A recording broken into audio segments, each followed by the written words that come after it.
Wrestling fans around the corner, around the world, I'm Dan Marty. And this is the man of the hour, Lio Rush. Let me tell you something. You had your AEW Dynamite tonight. You had your WWE NXT. Now it's time for Wrestling Insiders Rush Hour. Wrestling fans, the 9th annual Paul Bearer Holiday Headlocks Toy Drive explodes into Christmas with 12 featured superstar guests. We can't bring you a live wrestling event due to COVID restrictions, but we'll be bringing you a series of cyber autograph signings and meet and greets. This Sunday night during WWE's Farewell to the Undertaker at Survivor Series, join former WWE Intercontinental and Tag Team Champion Marty Jannetty for a live cyber autograph signing and watch-along. You never know what to expect with Marty live. Get a personalized autograph from Marty Jannetty signed live on the air and mailed to your home. Join us now through mid-December as the superstars help us continue our mission to update Santa Claus's GPS to find every kid's house this Christmas, put smiles on faces while honoring Paul Bearer's memory. VIP packages are still available. Don't worry if you've missed a live superstar signing. Every star is signing enough photos and posters while they're in Boston to fill VIP packages through December the 19th. Whether for your wrestling collection or to give as a holiday gift, if you're going to take part in any toy drive this year, please help our 9th annual Paul Bearer Holiday Headlocks Toy Drive. Visit BostonWrestling.com and our social media platforms for complete event and toy drive information. This is Mick Foley. This is Harley Race. This is Shelton Benjamin. This is Mr. Wonderful Paul Orndorff. This is the Monster Abyss. And this is Daniel Bryan. This is JBL, and you're watching the MWF. Be there live.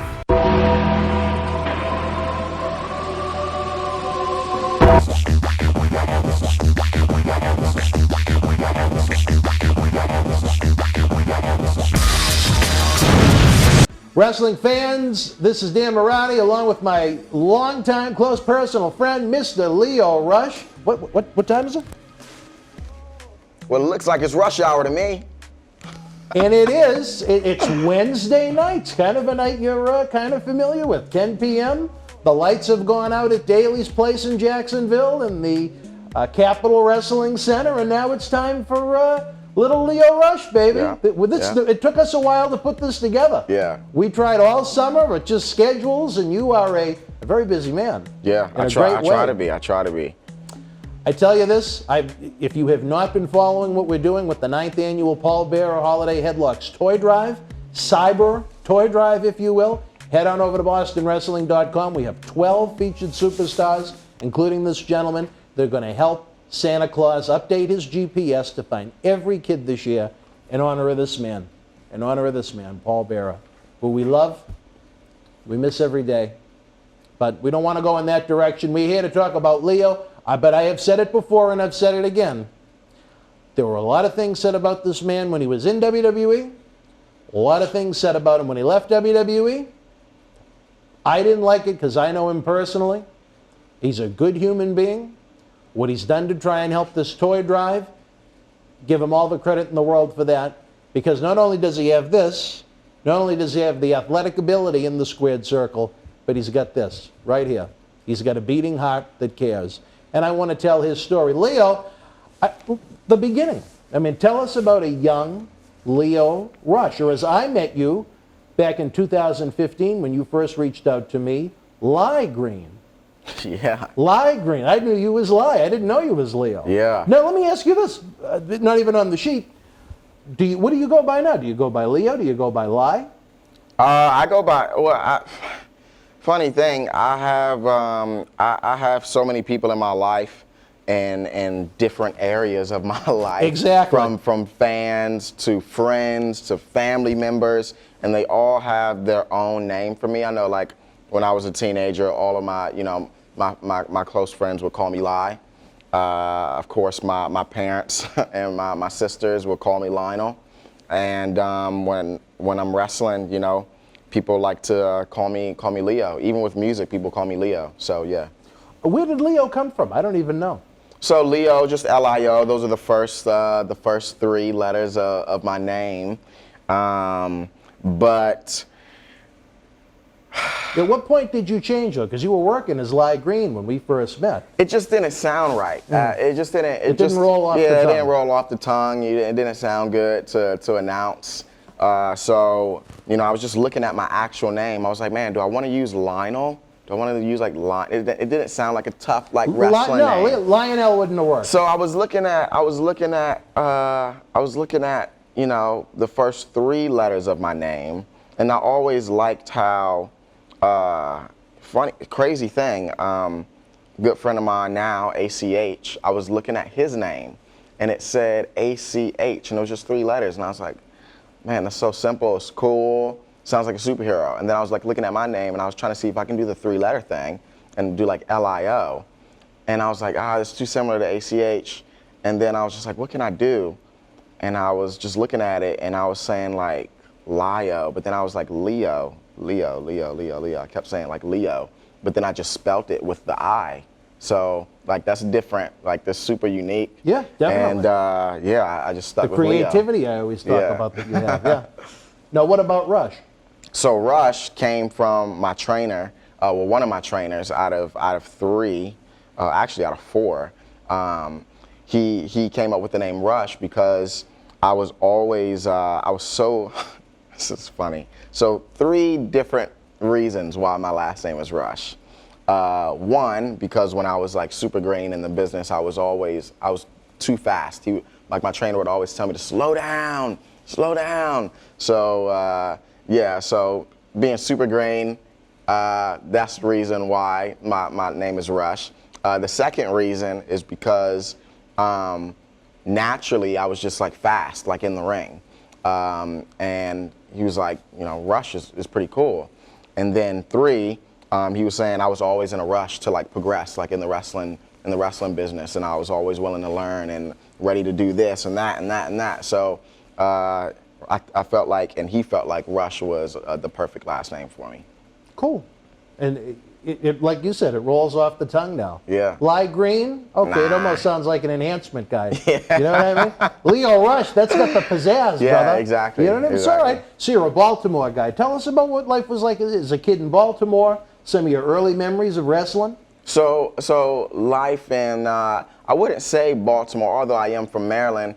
You're not from Baltimore itself? I'm a little closer on the DC side. I'm still in Maryland, but I'm just not in Baltimore. I'm like closer to DC. Oh, all right. I could only go by the plane ticket. On that end, yeah. So growing up in Maryland and DC, it was, I wouldn't say it was hard just because, I wasn't born in Southeast DC. I wasn't born and I didn't, grow up like on the streets of Southeast per se. I was raised in DC. I went back and forth a lot from where I'm from in Maryland and where my family was living in Southeast DC. So I did see the hard times and difficulties of being in Southeast DC.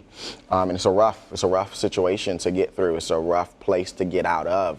And wrestling was something that I saw as an outlet. It was something that I enjoyed watching and gave me joy and it gave me happiness.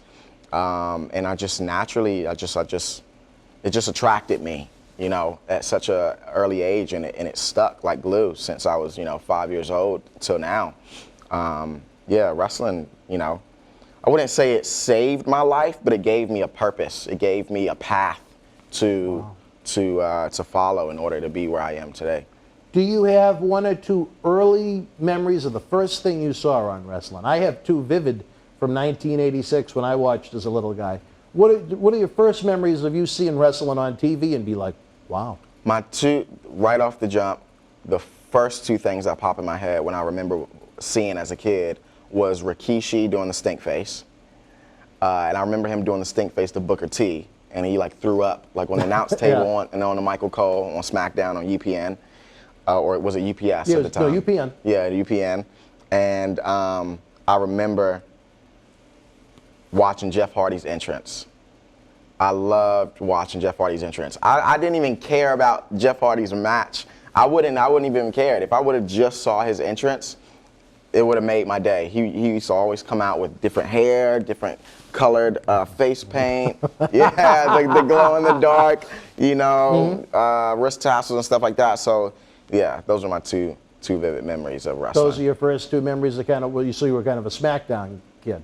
Yeah, because we didn't have cable. We didn't have a cable in my house that would explain that growing then. up, and I remember SmackDown was on like basic, TV, cable. yeah. So I wouldn't watch. I didn't even know Raw existed in a sense. So, yeah. So let me ask you this: your folks, I believe they're into religion. They're gospel singers, and what did they think of their little Lionel falling in love with Rikishi, putting his ass in Booker T's face, and kind of an eccentric Jeff Hardy? I think my parents, they were just glad that I found something to occupy me, because I grew up in a house with 4 other siblings, so it was always busy in the house. So I think they just were, they were happy and glad that I saw something, I liked it, and it just kept me occupied in the house. And I think they never gave me any crap about, I know a lot of parents don't like their kids watching like physical things like on TV, but my parents, they didn't care. My dad was an athlete. He was in the Army. My mom came from that similar background, so they didn't mind. At what point did you go from saying, you know what, geez, this is awesome, I love watching Friday Night SmackDown, to saying, you know what, I want to take this body and I actually want to do this? Yeah. At what point did you have that point of view in your mind? At a young age, when you were a teenager? I think, the first time I watched wrestling when I was 5 years old. Same age as me. Yeah. But when I didn't know that it was just something that you could do. I just thought it was something cool on TV. I didn't know that could be like somebody's job, being so young. But when I turned about maybe like 10, 12 years old, something hit me. I was just like, man, I want to find out how to get into this. I want to do everything that I possibly can to try to make this, a reality. So, obviously right now, as I've noted before, I think you're one of the finest athletes in professional wrestling as we sit here in 2020. Were you into other sports when you were a kid? Did you play sports in high school? Oh yeah, I was sports all year round. I can't remember a time period in my life, like in its entirety, where I was not playing a sport. What were you playing? So I was heavily involved in baseball. Really? What position? Pitch. So I was all over the place. So I think I played every position except for catcher. Really? And first base, because I didn't have those long arms. I wasn't tall. Yeah. So right. I wasn't a I could wasn't see a first you as baseman. a second baseman or a center fielder. I don't know how big you were as a kid, but right now. I was center field, and I was between like shortstop and third base, just because I was so quick. That hot spot is on third base, so I was always getting those like ground balls and stuff like that. So those are my go-to positions. And you also said you played football. What else? Yeah, football. I was running back in football. I could see that, yeah. I played all the way up until I got to high school. So from age 5 to 14, I played football. But football season was the same kind of time around the year where amateur wrestling was. So I also played, I didn't play, but I amateur wrestled in high school. I played basketball, but when I got older, I just got, I stopped growing, so I stopped playing basketball. But you played hoops too? Yeah, I was, and surprisingly, I was really good in all of these sports. But amateur wrestling just stuck to me the most. So at what point did you realize, okay, I love SmackDown. This is something that I'm really interested in. How did you learn that? There were wrestling schools to go to train at, or there are independent wrestling promotions that aren't on TV. Because you know what, it doesn't hit you right away. I remember as a little kid, I didn't know that independent wrestling existed. I didn't know there were wrestling schools. During the 80s and early 90s boom, at one point there were about 15 to 20 different monthly wrestling magazines that came out. And I got a magazine in the back there was an ad for a book that talked about how to get trained in professional wrestling, enter into professional wrestling. And funny enough, it was written by two people that played a big part in my life. Dennis Brent, who was JR's assistant talent relations in WWE, and this guy, when he was Percy Pringle. The two of them wrote a book. And I must have been in the 7th grade or so, and that's when I learned there were these schools, there was these independent promotions, and I was, I was like, wow, this is what I want. I knew from the first time I went to an event at the Boston Garden, I wanted to wrestle at one point, but I mean, look at this body now, could you imagine? But I always knew, from a young age, I wanted the business. I didn't want anything else other than wrestling. Were you ever in that mindset, or did you ever have other aspirations? Was it always wrestling? I mean, wrestling was always something that I wanted to accomplish, but it wasn't the only thing that I wanted to accomplish. I always thought about it, always, said to myself, I want to make it to, I want to make it to the top. I want to make it to WWE. But, I also said to myself, I want to be an actor. I also said to myself, I want to be a musician. So there's a lot of, things that I wanted to do since I was little. It wasn't always wrestling, but wrestling was the main focus just because I had that excitement and that built and all that, build up since I was, 5 years old. In the moment, there's no energy like it. Yeah. You can be a musician and produce great music. You can be an actor and produce a great movie. But it takes time to put that compilation together. In professional wrestling, I don't have to tell you. Yeah. I mean, that energy hits, and it hits. It's live. There is no cut. There is no stop. Well, now they do a few cinematic matches, but traditional professional wrestling, it is that energy that lives in you. Yeah. So how did you go about finding a school to be trained at? Yeah, I didn't. So I'll backtrack just a little bit, but when I was 16 years old, I actually called the corporate number for WWE. Did you really? Yeah, I did. I know I said this. I think I said this on a few interviews before, but it's just always so crazy to me that, that was a real thing. Like I called, I remember like being on hold. I remember like. Were they playing theme songs? They were playing theme songs. I remember like sitting, and I didn't tell my parents that I did it. I was sitting at the computer in the living room on that AOL dial-up, researching, researching WWE's phone number and stuff like that, and I called. I ended up getting put on hold. Was listening to that theme songs, and I didn't know what to ask. Just asked, how old do you have to be in the WWE, like professional wrestling WWE? And I don't know if this was true. I didn't know, what it was, but just the fact that they said, oh, you got to be 18 years old. And I was just like, okay. No, were you 18 at this point? No, I was 16 when I called, yeah. And then when I was 17 years old, I saw that there was a training school in Maryland. How did you find that? Online? Online, yep. I found that online. I ended up going there and signing up for the school, or I wanted to sign up, but my dad, drove me there. He wanted to check out, what the school was about. So we saw what the school was about. I believe it was called Gilberg's. Oh, Gilbert? Gilbert's. Yeah. Wayne Gill? Yeah. And talked to him, said we were going to be back the following week to sign the papers and pay to start training at the school, because I think that you could be 16 with parental consent. And we ended up going there the following week, tried to open up the door, and it was locked.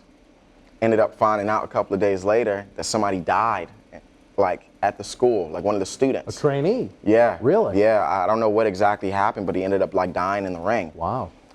So school closed down, and I was kind of SOL for a year. Now, you didn't put down any money, did you? No money. Good, didn't put down any money. But yeah, I had that I was excited when I was 17 years old. What a disappointment. Yes, yeah. Disappointed for a whole year. Started coming to terms with, I was a senior in high school. Was about to have my first kid, so crazy. and was trying to. You were in high school when you had the first one? Yeah. Well. Really? Yeah. Was she someone you went to school with? Yep. And I literally. didn't realize you were that young. Yeah. As soon as I graduated, a week later, he was born. Wow. Yeah. Wow, that's quite a story. Now, Yeah, as a 17, 18-year-old Leo, how do you deal with looking at life, having to worry about the love of your life in your arms and giving him the best life possible? Yeah, I was contemplating. It was a rough time. You know, it was very difficult. I was contemplating on whether I wanted to go to college, whether I wanted to try to get a job, whether I wanted to go to a film school, because I was pretty, you know, I had a huge interest and passion for like filmmaking. So I was trying to figure out if I wanted to do that, or if I was like, do I just go to the Army? And then I ended up saying, you know what, screw it. I'm just gonna, you know, go to the Army, because I knew that it had benefits, and I knew that, you know, it would be able to like take care of my family and stuff like that. And then last minute, I kind of like chickened out. Ended up going to Full Sail University. You went for to film. Full Sail? Yeah, for Did you film. really? Yeah, Okay. yeah. But then a year in to Full Sail, because part of the reason why I went to Full Sail was not only because I was into film and I was studying cinematography, but that was the same year, 2013, I believe, when the Performance Center opened up. And I thought that the Performance Center was this big wrestling school that anybody could go to, like a big training center. And I was like, oh, finally, I can finally go to a wrestling school. So you were living down in Florida? Yeah. Okay. I can finally go to a wrestling school, and I can do video at the same Double time. dip. So when I found out that, you know, the Performance Center wasn't just a school for anybody, it kind of, you know, it made me. They had to come to you. Yeah, it was disappointing, and it was kind of a letdown, and it discouraged me a little bit from even wanting to be at Full Sail. So I ended up dropping out of Full Sail, and then I went back home. But then I found out that there was a new training school in Maryland that just opened up called MCW Training Center, and I ended up signing up to MCW Training Center, and then that's how the journey started. Did you graduate from Full Sail? I didn't. I ended up dropping out because it just discouraged it. Really? I was so just defeated, because just in my head, I was like, man, this is it. Like, not only do I get to be in Florida, but I get to be in a wrestling school, and I get to, you know, study film. So it was You thought you had the life? Yeah. Did you have the little guy with you? At the time, he was staying with my parents. So he was back in Maryland? Yeah. Okay. Yeah. So you could focus on school and whatnot. Yeah. But that right there, that's tough. Yeah, I'm it sure was that rough. wasn't easy, It wasn't easy at all. It was not an easy thing. But thank God, you know, I had family and friends that just supported me so much. And not only did they support me, they just believed in me so much. You know, they could see how bad I wanted it. They saw all of the work that I put in, and they just knew that one day that I would make it. So they took on that responsibility of, you know, helping to watch out for my little one while I was trying to make some things happen. And thank God it, you know, turned out in my favor. Oh, that's fantastic. That you had that support system around you. A lot of people don't. Yeah. You know, but again, to be away from the little one. And so you came back. So what did you think of finally hitting the squared circle once you signed up with the MCW school? I was like, this is it. This is my ticket. What was your thought the first time your body went in that ring? That I belonged. You felt at home? Yeah, I felt like I've already been in that ring. Did you? Yeah. That's awesome. Yeah. So I got to ask a question that I really don't want to, but I kind of have to because it's part of your career. How did you come across a gentleman for the first time named Patrick Clark? I am even coming out of my mouth. It sounds illegal, but I have to ask. Yeah. So Patrick was in college at the time, and my dad, he has a company called WBGR Sports Network, and he at the time was going to different colleges and speaking at different colleges, and looking for interns and stuff like that. So one day, my dad went to Patrick's college and spoke in a class that he was in, and my dad was talking about me and saying how his son wanted to be a professional wrestler, and he continued on with the lecture and stuff like that. And then as he was leaving, Patrick ran and kind of like chased my dad down and was like, hey, like, I heard that, you know, you said that you had a son that was interested in like wrestling, being a professional wrestler. And they got into a conversation, and Patrick ended up telling my dad that he was, you know, wanting to be a professional wrestler, and he had just found out about this school called MCW Training Center, and asked my dad, you know, if I knew about it, and my dad, of course, said no. So he was like, here's my son's number, give him a call, and hopefully, you know, that'll you know, spark something. So I guess the next day, Patrick ended up calling me. We ended up meeting up. Funny thing, we went to like an IHOP, like right down the street from my house. We were just like talking about, you know, our love for wrestling and stuff like that, and said that, you know, the open house is like in like a couple of weeks. And we ended up, you know, going to the open house like together. And yeah, so I pretty much knew about MCW because of Patrick, because he chased my dad down in the parking lot. Oh, Patrick, I tell you. Well, for fans that are interested in getting to know a young Velveteen Dream, we actually have a pretty cool interview on the YouTube channel. You were here for it back in 2015, right after he competed on Tough Enough. This was pre-Velveteen Dream. Unfortunately, things with the Dream didn't go well with me, but I'll save that for my shoot interview about old Patrick. I think your buddy. I wish he didn't find your father. I don't know, man. It's all a weird, you know, situation. You know, was he a good friend to you back then, or was he just an acquaintance? Of course. You were good friends with him. Yeah. I would, you know, I would go to the lengths of saying that he was like a brother to me. Honestly, really? Honestly, yeah. Unfortunately, you know, when all that news kind of broke, I haven't spoken to him since. You haven't got any Instagram messages from him? Nothing. That's probably for the best. Nothing at all. Nothing at all. Oh, I tell you, these shows the way they turn. But I want to talk something serious right now. I didn't even know this until one of the fans, when we have our live premieres at night, we have a lot of great fans that jump in on the chat. Slick Rick, Tina, Maria Davis. He's a married man. Get your mind out of the gutter.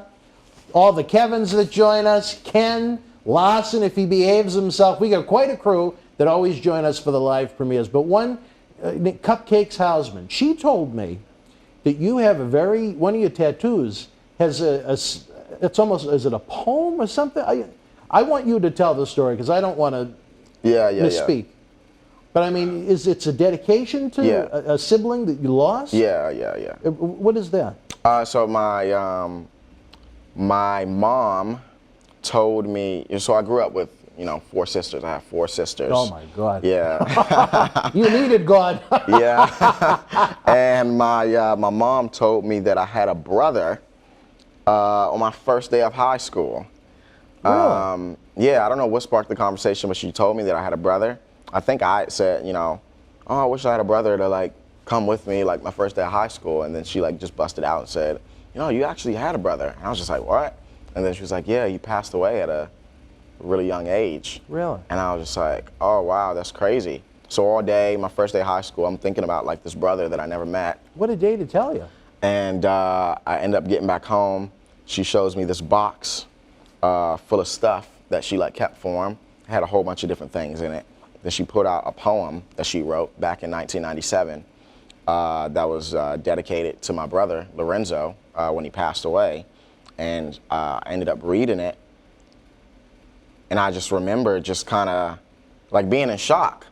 Like, it was weird. Like, growing up with 4 sisters and just being around women for that long and thinking that I had a brother and thinking, you know, everything just started, you know, rolling through my mind. Like, you know, I wonder how different this would have been if I had a brother. I wonder, you know, how my life would be now if I had a brother. And that poem just ended up, you know, sticking with me.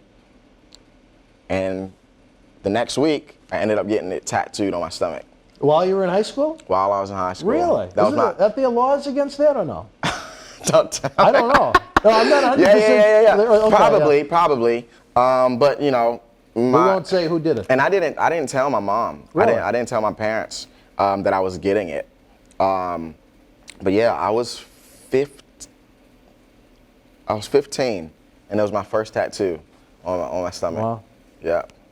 So that is a great dedication. And I tell you this, you know, hopefully this doesn't go in the wrong direction, but I'm a spiritual person. And I bet you he's been with you on a lot of your adventures. Oh, I around the world know in he spirit. has. I definitely know he has. There's no way that I would have been able to get through all of the things that I've gotten through if there wasn't somebody watching over me. And it's great that you feel that. Yeah. You know what it is? You know what I mean? And you know, this is a wrestling talk show, but you know, we're talking real life right now. Just to have that feeling, to know that you have that spirit, it's almost like a blanket almost. Yeah. You know what I mean? There are times I think Paul Bearer is still around. You know, I'd not to get too deep into discussion about him, but you know, he said before he thought of me like a son, and he was such a great help.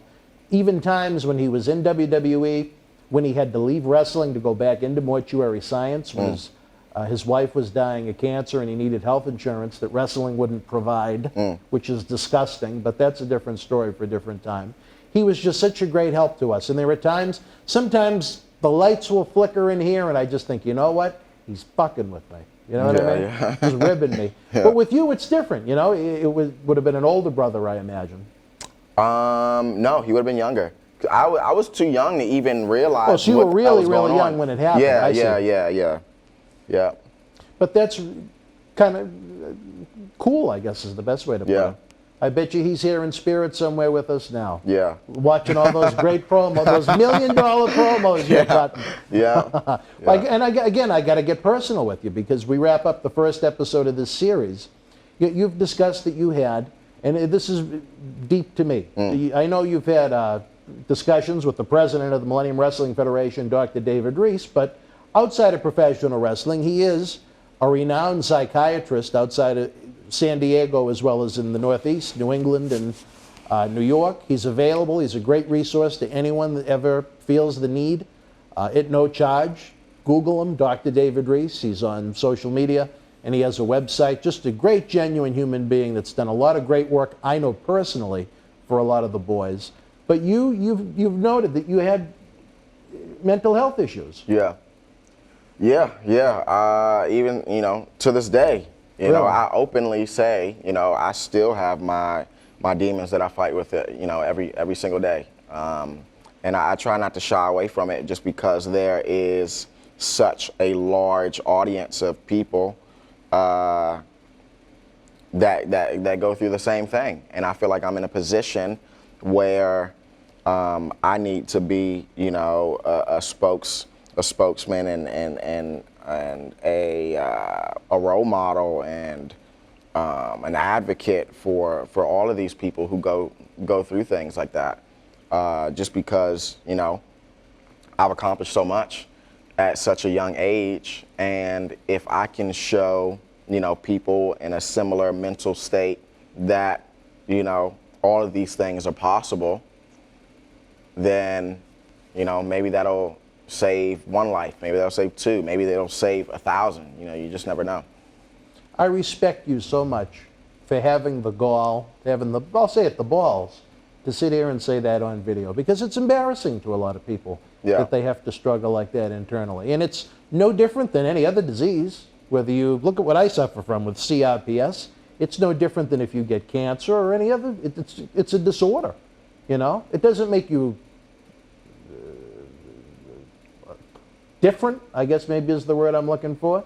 And for you to come out and talk about that openly, I bet you there are a lot of kids at home that are depressed, that come from tough times, that come from single-family homes, that have been abused and whatnot, and suffer from severe depression. And for you to come out and talk like that, you should be very proud of yourself. I'm sure your family is. Yeah, because that's for a sure. tough thing. That's a tough thing. Is there something that do you think that triggered it, or is it just something that just kind of came with you being Lionel Green? I think my life changed drastically in such a short amount of time, and there was a lot of things that I had to adapt to and overcome when I was a teenager so fast. And I think I think that messed me up. And I think, I just never had the time to deal with it. I went right into parenthood. You didn't have a chance to be a kid. Yeah. Honestly, you didn't. You didn't have a chance to experience that young manhood type time that I think everyone needs in life to truly become the human being they're meant to be. Yeah. You had to take on that, and I hate to bring up Linda Marati, but she was in the same boat. She had not mine, but her oldest one, she had right out of high school, and she didn't have a chance to be a young woman. She had to become a mom. She had to be responsible for a life. And that's a big challenge to take on. Yeah. Especially at 18 years old, Yeah. 17, however old you were when that happened. Yeah. But I've just, and that's okay. I think that's why I am.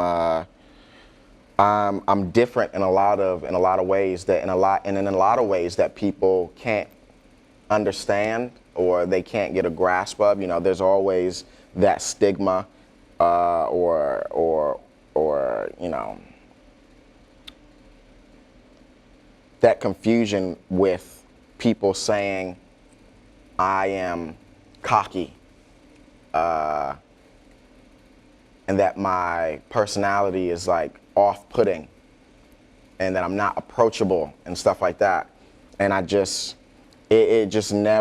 never understood it, and I always felt like there was something wrong with me because of the way that I am.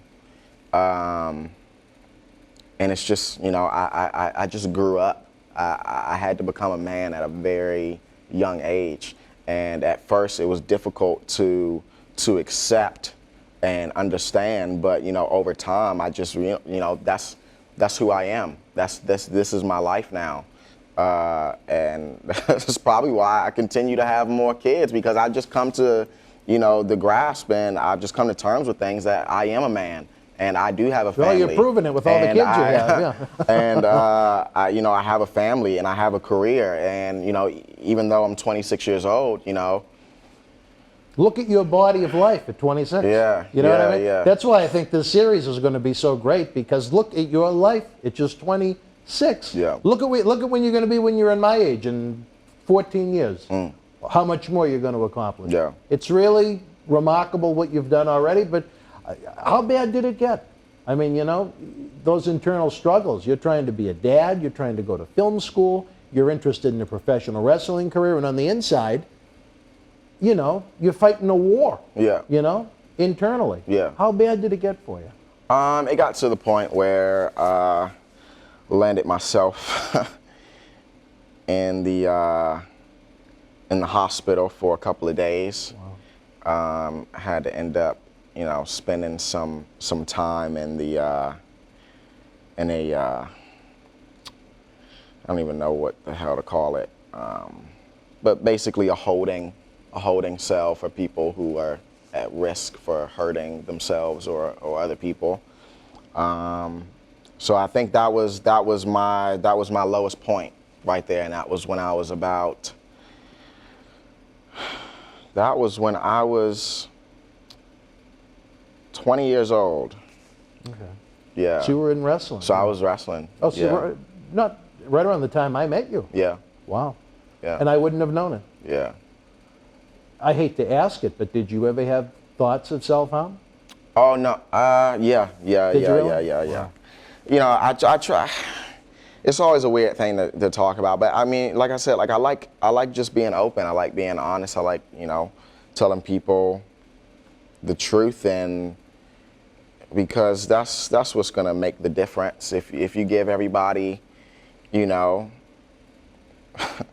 the details, they can understand a little bit better. And there are going to be 12-year-old fans that know you from WWE that find this video online, that may be in the exact same boat you are, feeling the exact same way, that might be feeling so depressed that they might want to hurt themselves or do something drastic.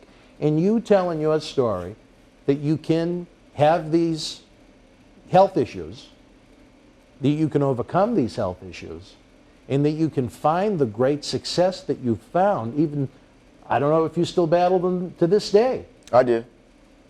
It's possible to fight through it. Yeah. And again, this is serious on a wrestling talk show, but Dr. David Reese, our president, he works with many major league sports franchises. Mental health, it's a real problem. And for Lio to speak so open and honestly, I think he deserves all the respect in the world for that. And I'm glad you're with us. I'm glad that you never went too far or anything in a bad day. Yeah. Because we need you. Same. You make professional wrestling a better place. And Yeah. if you ask those kiddos, I'm sure that Dad makes the world a better place. Yeah. And you know, wrestling fans, I tell you this, I think this is a great way to wrap up episode 1. I mean, I don't know how we could go into a wrestling conversation after this on this episode, but I tell you, like I said before, there were so many things said about this guy when he was in WWE, after WWE. It bothered me because I knew him personally, and I want him to be exposed for who he really is, and he's a good person with a good heart. As we wrap up this show, fans, again, don't forget the 9th annual Paul Bearer Holiday Headlocks Cyber Toy Drive is underway. Take a look at the great list of legends and superstars that are going to be doing cyber signings. If you haven't got the VIP package yet, if you missed Lio live back on November 5th, don't worry. He signed the posters and the pictures we can put in the VIP package. We got the mega raffle going on so many ways. We can honor this guy. And in 2020 at least, the champion of the toy drive is this great human being right here. Don't forget the Patreon. Help us keep the lights on. Help us keep professional wrestling legends working. They have been out of work now probably 7-8 months. There's almost no wrestling events for them to appear on. Autograph signings are very difficult to find. That's their livelihood. They gave their bodies, they gave their lives to make professional wrestling a better place. It's the cost of a cup of coffee at Starbucks at patreon.com/Boston Wrestling. You get early access, ad-free access. You get the entire Studio Shoot Interview DVD library for just a couple of bucks. And let's keep these wrestling legends working. It's important. And again, you can always do the things for free. Share the link. Tell your friends. We're having a great time on these talk shows. This is real conversation right here. You talk about shoot interviews and things like that. This is a discussion about life. Hit the thumbs up. Subscribe to the channel. It's free. For my good friend, Mr. Rush, I'm Dan Marty. We'll see you next Wednesday night, 10 p.m. for Wrestling Insiders Rush Hour. I love that. Wrestling fans, the 9th annual Paul Bearer Holiday Headlocks Toy Drive Cyber Fanfest explodes into Christmas with interactive cyber autograph signings, live interviews, raffles, merchandise, and more. We were excited to bring you a wrestling event here in Boston, but we have the ability to bring a Cyber Fanfest to great fans like you around the world. Recent WWE NXT Cruiserweight Champion Lio Rush kicked off the drive with autograph photos and posters still for sale online. Let's run down the list of remaining cyber autograph signings where you can get an autograph photo for yourself or to give to a friend or a loved one this holiday. Mail order for your items is also available. On Survivor Series Sunday, November the 22nd, Marty Jannetty will be with us live for a cyber autograph signing during the Farewell to the Undertaker. You never know what to expect with Marty in studio live. We're back Friday, December the 4th with the veteran former Nation of Domination member Savio Vega, a.k.a. Quang, making a rare appearance in Boston. Things are going to get nasty on Saturday, December the 5th when Brian Knobbs and Jerry Saggs, the Nasty Boys, join us for the very first time. A great chance to get the former WWE and WCW Tag Team Champions signed. Sunday night, December the 6th, WWE Hall of Famer Mr. USA Tony Atlas returns for a Cyber Christmas party during our NXT Takeover Watch Along. Tony will be signing autographs and will also have his art available for purchase. The following Friday, December the 11th, one of the most powerful superstars in wrestling history, the Warlord, joins us live in studio discussing his WWF run beginning in 1988.